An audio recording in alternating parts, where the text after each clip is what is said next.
बिस्मिल्लाहिर्रहमानिर्रहीम। अस्सलाम वालेकुम। आप देख रहे हैं DDP एनालिटिका। जुमे के दिन हेयरिंग थी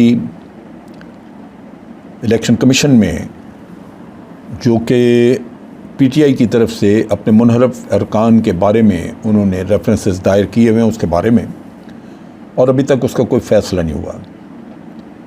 इसमें 25 अरकान हैं पंजाब असम्बली के और तकरीबन 22 अरकान हैं नेशनल असम्बली के, जिनके ख़िलाफ़ ये रेफरेंसेस दायर किए गए हैं।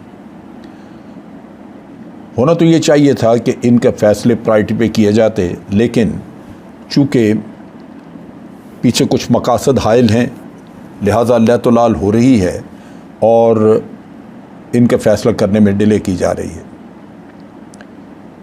जो हुकूमत आज मौजूद है, इसकी बुनियाद भी इन्हीं लोगों के ऊपर है, और आज अगर ये लोग डिस्क्वालीफाई हो जाते हैं तो फिर पंजाब की हुकूमत हो या यहाँ की हुकूमत, इनको अपनी मेजॉरिटी मेंटेन करना मुश्किल होगा। लिहाजा PTI की कोशिश है कि इसका जल्दी से जल्दी फ़ैसला हो। 30 दिन का पीरियड है जिसके अंदर इसका फ़ैसला होना चाहिए, लेकिन लगता ये है कि इलेक्शन कमीशन को इस मामले में कोई जल्दी नहीं। दूसरी तरफ PTI का मुतालबा कि जल्दी फौरी तौर पे इलेक्शन अनाउंस होने चाहिए। मेरी समझ से ये बात है कि अगर फौरी तौर पे इलेक्शन अनाउंस हो भी जाएं तो इन हालात में क्या इलेक्शन काबिल कबूल होंगे?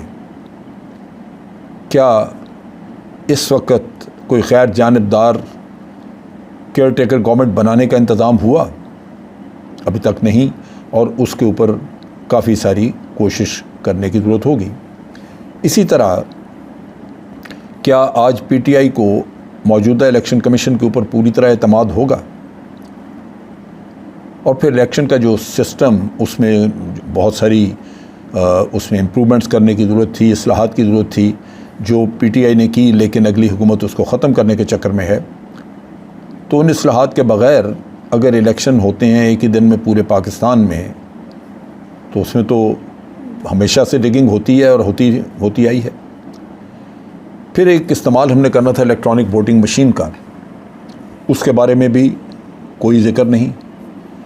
और जो हक़ देना था हमने वोटिंग का ओवरसीज़ पाकिस्तानियों को, जो कि बड़े कीन हैं, और आपने देखा कि वो पॉलिटिकली किस कदर एनर्जेटिक और कितने एनलाइटेंड हैं, उनके रिएक्शन आप देखिए।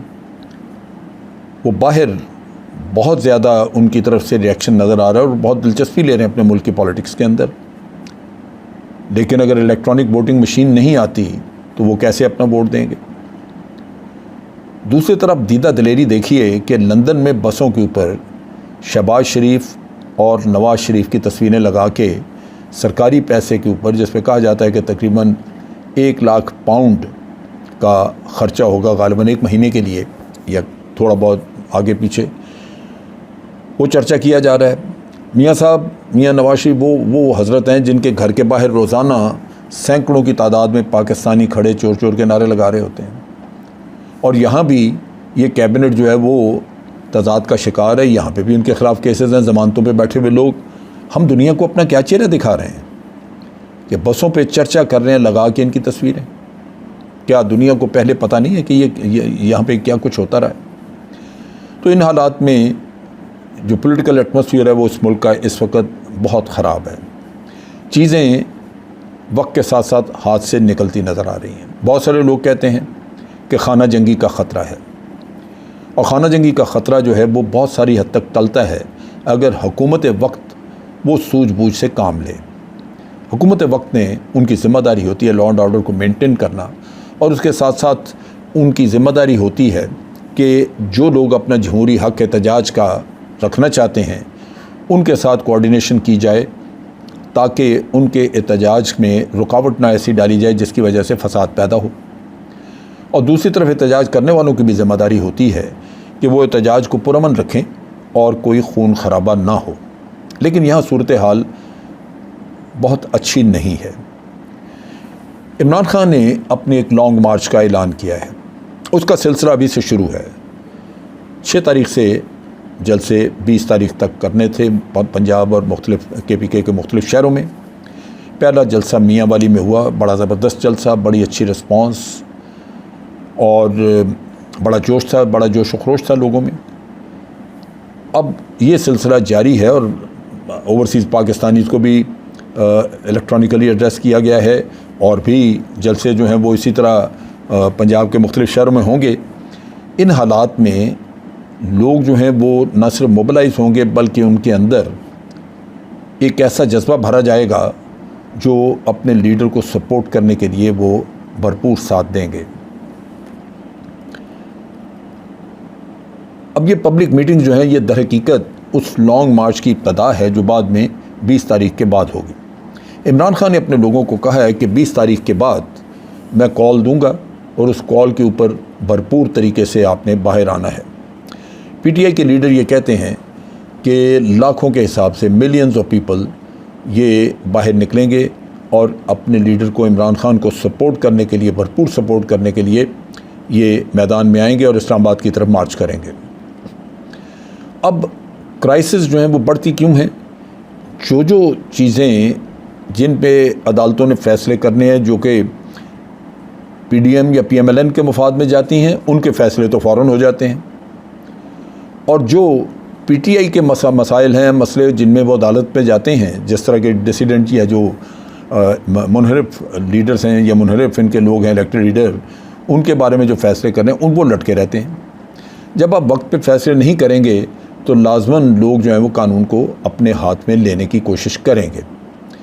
ये वो इशू है, ये वो मसला है जहाँ पे हमारी अदालतों को भी एक ऐसा रोल प्ले करना होगा जिससे कि अमन अमान की सूरत हाल ख़राब ना हो। यहाँ पे राना सनाउल्लाह ने अभी मीडिया में बातचीत करते हुए कहा कि मैं वार्निंग देता हूँ इमरान खान को कि वो अपने लोगों को बता दें कि कोई गड़बड़ ना करें वरना हम भरपूर एक्शन लेंगे। यानी दूसरे लफ्ज़ों में वो चाहते हैं कि हमें यकीन दहानी कराई जाए कि जो उनकी लॉन्ग मार्च है वो इस्लामाबाद की तरफ लॉन्ग मार्च ये पुरअमन होगी।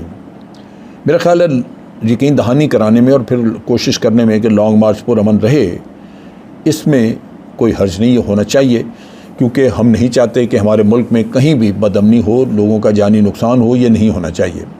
और ये ज़रूरी है कि इसके लिए हर तरह का वो इंतज़ाम किया जाए जिससे कि पुरअमन मार्च हो। एहतजाज आप ज़रूर करें लेकिन पुरअमन एहतजाज होना चाहिए। लेकिन दूसरी तरफ जो राना सनाउल्लाह ने बात की वो बड़ी अजीब सी बात है। वो ये कह रहे हैं कि जो शेख रशीद हैं ये लोगों को भार रहे हैं, इंसाइट कर रहे हैं, मिसलीड कर रहे हैं कि ये किसी न किसी तरह वहाँ पे कोई सूरत हाल बिगड़े जिससे कि अनारकी पैदा हो, जिससे कि जबकि जब आपको वो यकीन दहानी करा देंगे और इस मामले में वो पाबंद होंगे तो फिर हमें इस चीज़ का ख़तरा नहीं होना चाहिए, ना ये फ़िक्र होनी चाहिए। लेकिन जिस चीज़ का मुझे ख़तरा है वो ये है कि हुकूमत इन चीज़ों को नाकाम बनाने के लिए लाजमन कहीं ना कहीं रोड़े अटकाएगी। इमरान खान ने जो तकरीर की अपनी मियाँ वाली में, उसमें उन्होंने ख़ास तौर पे कहा कि कंटेनर अगर ये खड़ा करना चाहें तो कंटेनर खड़े कर लें, रास्ते रोकना चाहें रास्ते रोक लें, जो भी करना चाहें ये कर लें, लॉन्ग मार्च होगी और वो कामयाब होगी। अब ये राना सनाउल्लाह जो कि जिनके ऊपर कई मुकदमात या बहुत सारे इल्ज़ामात हैं, कत्ल के, नारकोटिक्स का भी इल्ज़ाम है, जिससे बज़ाहिर लगता है कि कानून को वो बहुत अच्छी नज़र से नहीं देखते, कवानीन को रौंद देते हैं। उन्होंने कहा कि अगर ये ज़रूरत पड़ी और इमरान खान अगर ये बाज ना आए तो फिर हम अपने वर्कर्स को कह देंगे कि वो इनको अच्छी तरह ठुकाई करें, इनको मारें, थ्रैशिंग करें। ये वो चीज़ है जो कि मैं समझता हूँ कि इसकी पॉसिबिलिटी मौजूद है। कोई ना कोई बहाना लेके तो कोशिश की जाएगी कि पीएमएलएन के वर्कर्स को, लोगों को, उनको लाठियाँ या उनको वेपन्स दे दिला के तो लॉन्ग मार्च को नाकाम बनाने के लिए उनके ऊपर छोड़ा जाए। ये वो गलती है जो कि अगर हुई तो उससे अमन अमान की सूरत हाल बहुत बिगड़ने के चांसेस हैं। पीटीआई के लोग बिलअमूम मैंने देखा है कि वो पढ़े लिखे लोग हैं और अमूमन वो कानून शिकनी नहीं करते। उनके जो एहतजाज हैं वो बिलअमूम वो एहतजाज जो हैं वो पुरअमन रहे।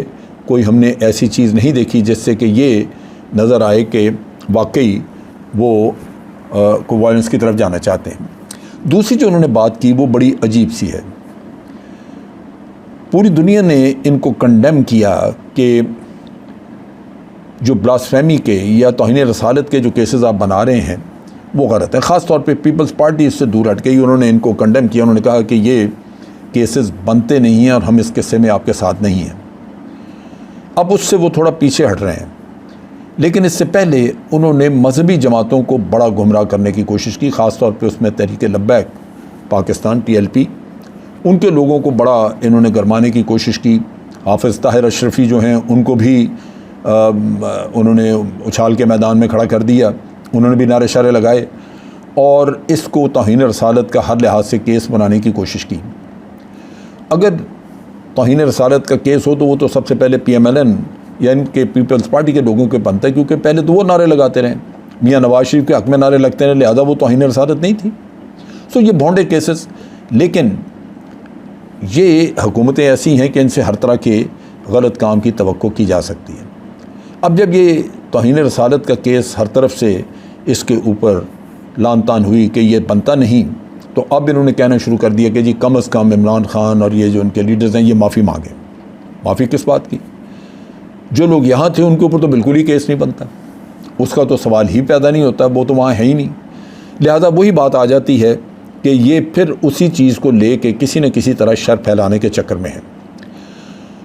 बड़ा वाज़ेह है ये कि कोई भी इस केस की कोई बुनियाद बनती नहीं, लेकिन चूँकि इन्होंने ज़बरदस्ती इस केस को बनाया, अब इसके साथ लटके रहना चाहते हैं और इससे फ़ायदा उठाना चाहते हैं, लिहाजा इन्होंने इसको एक बहाना बना लिया है। और मुझे लगता है कि इस मसले के ऊपर भी दीनी जमातों को जो इन्होंने इस्तेमाल करने की कोशिश की है, और दीनी जमातें हमेशा वायलेंस की तरफ जाती रही हैं, ख़ास तौर पर TLP वगैरह, उससे भी अमन अमान का ख़तरा पैदा होता है। लिहाजा अगर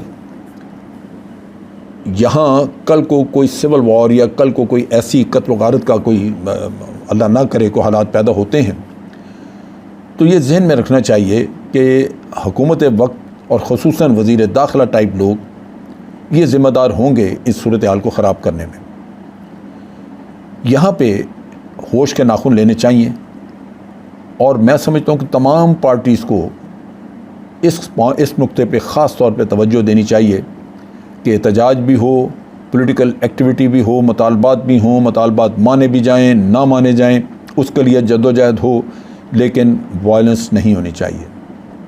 इंसानी जानों का ज़िया ये बहुत ही काबिल अफसोस होगा, ख़ास तौर पे अगर हमारे ही अपने पाकिस्तानी भाई मारे जाएं। तो मेरी गुजारिश यही होगी कि हुकूमत वक्त ख़ास तौर पे होश के नाखून ले, इस तरह की इश्तिआल अंगेज़ किस्म की बातें मत करे और बड़ी हिम्मत और हौसले के साथ इमरान खान के लॉन्ग मार्च को फेस करे। आज के लिए इतना ही। अफ़वाज पाकिस्तान जिंदाबाद, पाकिस्तान पाइंदाबाद।